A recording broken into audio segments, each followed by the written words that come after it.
Hello. So, my grant proposal was for a garden at Seven Hills, and the partnership between Seeds That Feed and Seven Hills would be utilized to implement this proposal.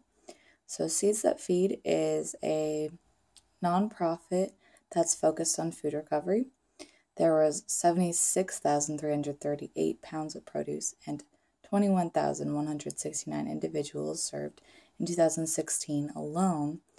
But this upcoming year, Seeds That Feed is trying to expand their programming to include community gardens to try to increase the amount of produce that they have that they can distribute to different populations that are experiencing food insecurity. Seven Hills is the main homeless hub in the Northwest Arkansas area. They provide services such as community meals, social work, caseworker services. They have different kinds of toiletries that they distribute, and showers, laundry, everything that they could need for the day. So every single day they have 2 meals, and they also give out food bags. But part of the garden concept would be having the community garden at Seven Hills, which is already there, but needs to be amped up and built up and made to produce more. Have it be overseen by the Seeds That Feed staff, and then they can kind of operate it with volunteers that are already working at Seven Hills. All of the funds for this proposal would go directly back into the garden. There wouldn't be any paid staff from this grant. And the intention is to increase fresh produce consumption at Seven Hills because there is a lack of it in the food pantry, and to empower clients by providing garden therapy. So part of the problem that we defined was that food insecurity is higher among homeless. It's been proven. And fresh vegetables and fruits are linked to reduce many major diseases, such as heart disease. If there isn't enough fresh vegetable and fruit consumption, then there is a higher chance of those diseases among the homeless population, meaning that they would have to go receive medical services. And so this could be preventative health care. This is also potentially positive for the Seven Hills clients in terms of empowerment and self-efficacy, because gardening has been linked to improve feelings of hope.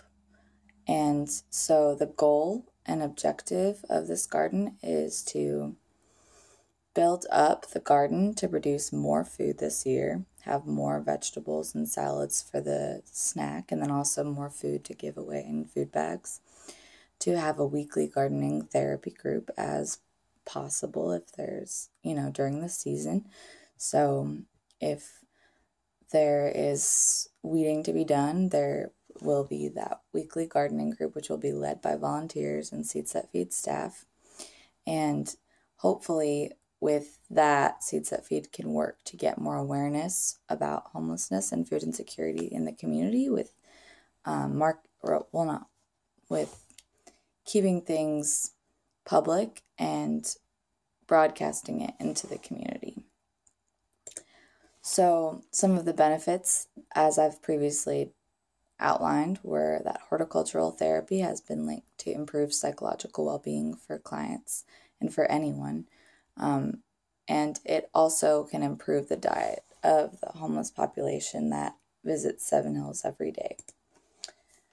I laid out a timeline. It's a little bit comprehensive, so I'll just run through it really fast. And the first part is we have to purchase supplies for the garden post-funding, which is what, like I said, most of the funding would go towards.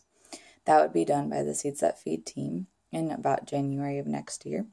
Then we can install the fixtures for the winter garden, meaning the hoop houses and different structures. We can fix the compost and replenish the soil. Seeds That Feed staff, volunteers, and clients at Seven Hills will work on this. That will be what makes up the gardening group, and that can start in February 2018. Then the greenhouse that is at Feed Communities has been offered to be used for starting seeds, so we can start planting those early in the year and have some seedlings to start. We can provide some gardening workshops for some of the clients if they're interested via Feed Communities and Seeds That Feed. That can all start in the winter. Then the next step will be to plant fruit trees after the last frost that we purchased with the grant money, and that will be apples and most likely peaches. And then we can start planting seedlings in the garden a little bit after that. That will all be done by the gardening group after the last frost. So that's kind of April or May of next year. Then watering will be maintained by volunteers. There have been 3 that have decided that they could commit to keeping up with watering, and that will just be continued throughout the season. Weeding and work days will continue, and we'll start a journal that will maintain and keep up with all the gardening activities by the garden group. So the gardening group will theoretically run weekly, but it kind of depends on if there is anything to work on in the garden. Harvest and preparation and distribution for snack will be done by the volunteers. That was a request by the Seven Hills staff, just to keep things simple, and they can be weighed and recorded so that we can have a record of what kind of impact we've made. And in that point, we will also have some survey distribution for the food insecurity scale for the clients. So we're going to start that survey right before planting the garden and continue it a few months later, and then at the end of the year, just to see what kind of impact the garden has made on food insecurity. With that, we will use the household food insecurity scale, which I'll go into a little bit later. We'll also use the excess fruit and vegetables in any food bags as we can. And then before winter, we're going to grow some cover crops. So that will be done by the gardening group.